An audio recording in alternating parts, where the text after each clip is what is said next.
Kayo po ba mga bossing ko isa sa mga mananaya at nais yung magwagi ng limpak-limpak na salapi? Bukod po mga bossing ko sa mga panalangin po natin na makamit ang mga pangarap, tayo po mga bossing ko ay gumawa ng ganitong mga pamamaraan upang sa ganoon makamit natin ang mga pangarap po natin. Bukod sa sipag at tiyaga, yan ang pinaka numero uno.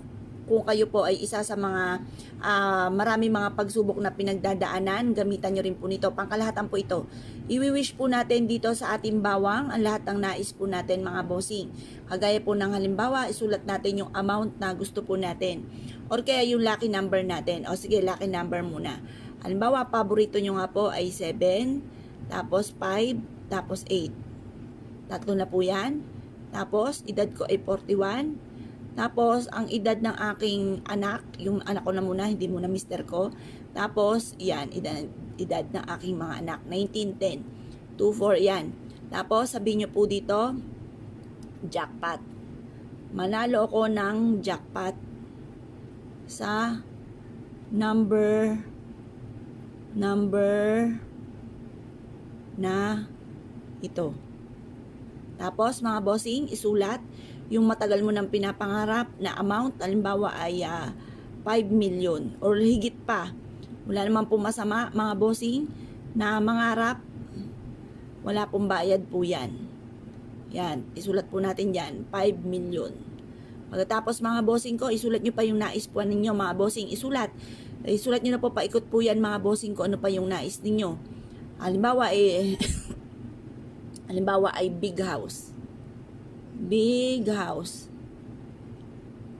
O kaya ay luxury car. Yan. Tapos, yung makatapos ang mga anak nyo sa pag-aaral, mawala na yung mga karamdaman, at lahat ng nais po ninyo. Pagtapos na po kayong isulat dito ang lahat ng nais po ninyo mga bossing, na nakaharap ka sa liwanag ng sinag ng araw habang ito'y sinusulat po ninyo, paulit-ulit yung wini-wish na makakamit ko na lahat ang mga pangarap ko, i-mindset nyo na po yan. Ugaliin ng mga salitain ng mga magaganda, yung mga wishes po ninyo, paulit-ulitin nyo po sabihin mga bossing. Makapangyarihan ng ating bibig ang ating salitain. Kaya ako'y takot ako magsalita ng mga pangit kasi ayoko nang baka ito'y maganap kasi makapangyarihan nga ang ating mga salitain. Kaya panay mga magaganda ang ating sasabihin. Ngayon pa mga bossing, kung kayo po'y naniniwala at nais po itong gawin, wag na po kayo magpatumpik-tumpik pat. Ito'y makakatulong upang sa ganon, tuloy-tuloy ang pasok ng swerte at kailanman hindi ka na mamumblema tungkol sa usapin ng pera. Sabihin nyo na po lahat ang nais po ninyo mga bossing ko dito. At ito po mga bossing ko ay maa-amaze ka dahil iaadya ka nito kung saan lagi kayo suswertihin.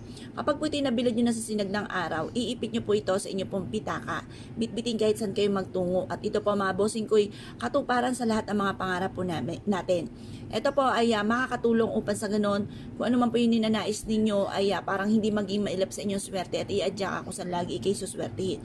Proven po ito na napakaswerte. Kaya kung kayo po naniniwala at nais po itong gawin, huwag na po kayo magpatumpik-tumpik pa at subukan nyo po ito mga bossing. Ngayon po mga bossing, ito po isa sa mga sikreto, kaya huwag nyo na lang ipagsasabi kahit kanino. I-share nyo na lang po yung ating pong video upang sa ganon may makaalam po nito at sila po ay makatulong din po sa kanila mga bossing. Ngayon pa mga bossing, kung kayo po naniwala at nais po itong gawin, ay siya mga bossing, good luck po sa inyo po lahat.